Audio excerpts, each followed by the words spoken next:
Assalamualaikum warahmatullahi wabarakatuh. Sahabat semuanya, bertemu kembali dengan channel pendidikan Diskusi Hukum. Di video kali ini saya akan membahas tema tentang saksi menolak disumpah. Baik ya, jika nanti ada pertanyaan silahkan disampaikan di kolom komentar, atau ada hal yang tidak jelas sampaikan di kolom komentar. Kami akan mencoba menjawab apa yang menjadi pertanyaan Anda. Kita bahas selanjutnya tema yang kita ambil di hari ini.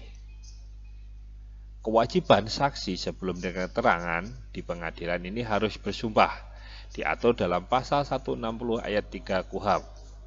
Di pasal ini disebutkan bahwa sebelum memberikan keterangan, saksi wajib mengucapkan sumpah atau janji menurut cara agamanya masing-masing, bahwa ia akan memberikan keterangan yang sebenarnya dan tidak lain daripada yang sebenarnya. Waktu pengambilan sumpah, yaitu selain sebelum memberikan keterangan, bisa juga dilakukan setelah saksi atau ahli memberikan keterangan baru diangkat sumpah. Jadi biasanya itu sebelum dengan keterangan diambil sumpah terlebih dahulu, atau bisa juga dilakukan setelah memberikan keterangan. Pasal 160 ayat 24 KUHP, di sini dijelaskan, jika pengadilan menganggap perlu, seorang saksi atau ahli wajib bersumpah atau berjanji sesudah saksi atau ahli itu selesai memberi keterangan. Jadi keterangan dari 160 ayat 4 tadi jika perlu menganggap setelah memberikan keterangan. Saksi atau ahli tidak mau bersumpah, diatur dalam pasal 161 ayat 1 KUHP. Dalam hal saksi atau ahli tanpa alasan yang sah menolak untuk bersumpah atau berjanji sebagaimana dimaksud dalam pasal 160 ayat 3 dan 4. Baik pasal 60 ayat 3 dan 4 tadi sebelum memberikan keterangan atau sesudah memberikan keterangan, maka pemeriksaan terhadapnya tetap dilakukan. Sedang ia dengan surat penetapan hakim ketua sidang dapat dikenakan sandera di tempat rumah tahanan negara paling lama 14 hari. Saksi ahli yang tidak mau bersumpah tadi, dilihat dulu alasan penolakannya sah atau tidak. Jadi hakim melihat alasannya apa.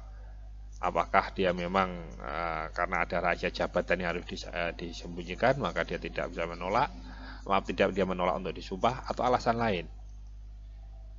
Jika alasan penolakannya tidak sah, maka pemeriksaan terhadapnya tetap dilakukan dan saksi dilakukan penyanderaan. Jadi walaupun dia menolak, tetap ketika ditanya untuk menolak disumpah tetap diperiksa. Dan terakhir nanti ketika tetap tidak mau bersumpah, saksi bisa dilakukan penyanderaan. Nah, sandera ini dilakukan dengan surat penetapan hakim ketua sidang. Jadi ketua majelis membuat surat penetapan sandera dan saksi atau ahli ditempatkan di rutan paling lama 14 hari. Nah, tinggal waktu penyanderaan habis, saksi ahli tidak mau bersumpah, saksi atau ahli tidak mau bersumpah, terus bagaimana? Nah, pasal 161 ayat 2 KUHP menyebutkan dalam tinggal waktu penyanderaan tersebut telah lampau dan saksi atau ahli tetap tidak mau bersumpah atau bukan janji, maka keterangan yang telah diberikan merupakan keterangan yang dapat menguatkan keyakinan hakim. Jadi sikap hakim terhadap tinggal waktu penyanderaan tadi habis, bahwa saksi atau dikeluarkan dari rutan tempat penyanderaan. Karena ini wajib, karena tidak ada lagi perpanjangan terhadap sandera tersebut, dan hakim tidak bisa memaksa saksi atau ahli tersebut untuk bersumpah setelah dilakukan sandera, tetapi tetap ditawarkan kepada saksi atau ahli tersebut untuk bersumpah sebagaimana ketentuan perundang-undangan. Tetapi kalau dia tetap tidak mau menerima, tidak melakukan, ya harus dikeluarkan dari rutan tempat penyanderaan tadi. Dan keterangannya yang sebelumnya diberikan dapat menguatkan keyakinan hakim atas perkara yang sedang diperiksa.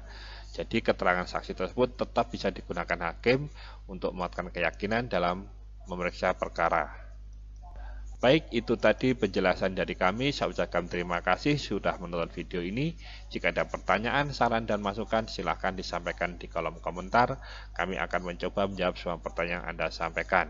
Sampai bertemu kembali di video kami yang akan datang.